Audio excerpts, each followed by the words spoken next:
Maglinis na lang tayo guys ng garden dahil carnival ngayon dito. Di naman dito sa harap namin kundi doon sa kabilang baryo or yung city ng tinitirahan namin. Pero natatamad ako pumunta doon kaya maglinis na lang tayo ng garden. Yan ang hitsura ngayon dito mga sangkay Dahil malamig pa naman dito at hindi pa ako nakakapaglinis. At dahil ngayon medyo maaraw, ayan dito tayo. Maaraw na Ganda ng panahon. Ayan, ang dami kong mga ano ba ito? Paso. Pinaglalabas ko dito kasi nung nagbawas ako ng mga mga gamit saka yung mga plant. Nagbawas ako kaya nilabas ko yung mga paso dito. So, ipapakita ko muna sa inyo yung hitsura ngayon. Ayan po.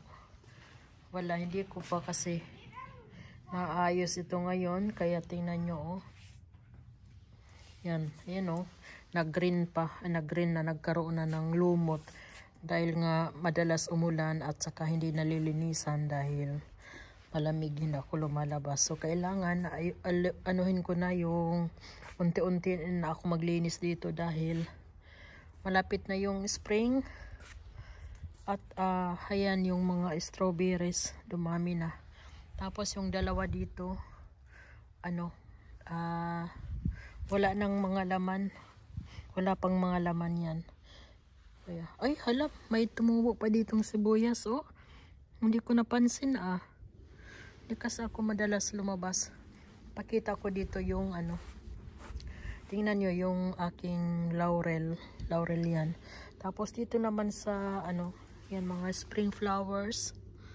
Doon maganda. Tingnan nyo, ang ganda nito Ayan ang ganda. Itaninim ko yan, tinanim.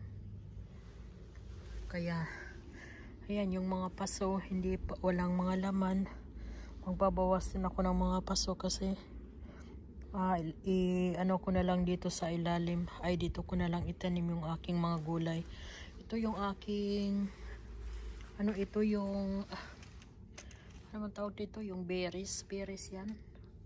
Kalimutan ko na ngayon. Hindi blackberry. Blackberry nga siguro yan. Tapos yan naman yung blueberries. Yan, wala pang mga dahon pero babalik talaga yan pagdating ng Ayan, may lumalaki na mga spring flowers. Ito yata yung dala ko galing Austria na nanggaling sa aking stepmother. Maganda yan. Tinanim ko yan dyan. So, dito ko itatanim yung aking mga gulay. At, yan, kung makikita ninyo, wala talagang kaano-ano dito. Tapos, iyang mga na yan, mga paso, kailangan ko din ayusin. Marami pang. Tingnan nyo, ang ganda dito ng mga flowers. Yellow. Tapos yan. Ito, hindi ko yan. Kasi dito, pagdating ng summer, may tumutubo dito na yellow na mga bulaklak. Sa ngayon, wala pa sila dahil, pero hindi yan sila namamatay. Nandyan lang sila. Pagdating ng summer, tumutubo. Pero, dyan pa rin yung kanilang mga ugat. Pinuputol ko lang pagka yung Ito naman yung mga daisy yan Ang ganda nila. Hindi ko lang sila tinatanggal kasi pag nagtabas yung asawa ko ng na ito, natatanggal sila pero bumabalik naman. Ayan ang ganda Ayan ang aking mga flowers. Tutubo pa yan. Tutubo pa yung mga yan. Yung iba lumabas na. Ito, tinanim ko yan sila. At hindi sila namatay pagdating ng winter. Ayan, bulaklak din yan. Yan. Yung mga damo, tinatanggal ko pagka Pero hindi ko tinatanggal sa ngayon dahil hindi ko minsan nakikita yung damo at saka yung bulaklak. Kaya pinapabayaan ko lang muna sila hanggang pinapatubo ko na lang sila. So yan mga sangkay, pinapakita ko lang yung Ito yung rosemary. Rosemary yan. Tapos ito na yung thyme. Hindi sila maganda ngayon ang pagkatubo kasi nga malamig pa. Ito yung mga damo yan. Ito strawberry, nagkandamatay din yung kanilang mga dahon. At ito rosemary din yan. Ito bulaklak yan. Hindi din sila namamatay pagdating ng ano. Ito yung bulaklak na namumulaklak yan sila pagdating ng autumn. Ayan. Maraming mga tanim na hindi sila namamatay. Dito naman sa aking paso, meron akong thyme. Ito naman, ito parsley. Hindi din siya namamatay. Tapos ito yung, ano man tawag nito, rucola. Ginagawang salad. Hindi din siya namamatay. Ito ng basilicum. Hindi din siya namamatay. So, ipakita ko lang mga sangkay kung anong hitsura sa ngayon. Dito naman, meron akong chive. Ayan, chive yan. Pero, hindi din naman sila yan na namamatay. Tapos, ito yung sour ampha. Pang ginagawa, inalagay ko sa salad, medyo maasim. Pwede din lagay sa sinigang or pang paasim ng pagkain.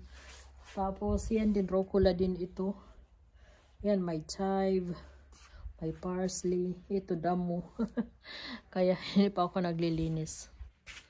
So, yan po mga sangkay, pakita ko lang. Dito naman sa meron akong foy. Hindi din yan siya namamatay pagdating ng winter. Tapos ito hindi din siya namamatay. Ito para siyang yung Christmas tree. Oh, ang ganda oh. Tapos ito din yan. Tingnan nyo yung kanyang ang ganda. Ganda ng kulay. Mayroon siyang mga dito para siyang yung bunga. Pero hindi yan pwede kainin. Para siyang berries pero lang yung palamuti. Or lang para siyang flowers. So, yan lang po mga sangkay. Ang aking vlog for today. Papakita ko lang sa inyo at mamaya maglilinis na ako. At kailangan ko din ito, linisin yung sahig at kuskusin. Ayan kung makikita nyo dyan. Pinakita ko niyata kanina. Kasi nga, ito yung mga panuso ko sa mga tanim. Pinapaakyatan ng mga tanim ko. So, yan lang po. Mag-iingat kayo lagi hanggang sa susunod ko na lang ulit na vlog. At ipapakita ko rin sa inyo yung after. At ngayon, para makita nyo yung before, at papakita ko naman sa inyo pagdating ng after. Bye!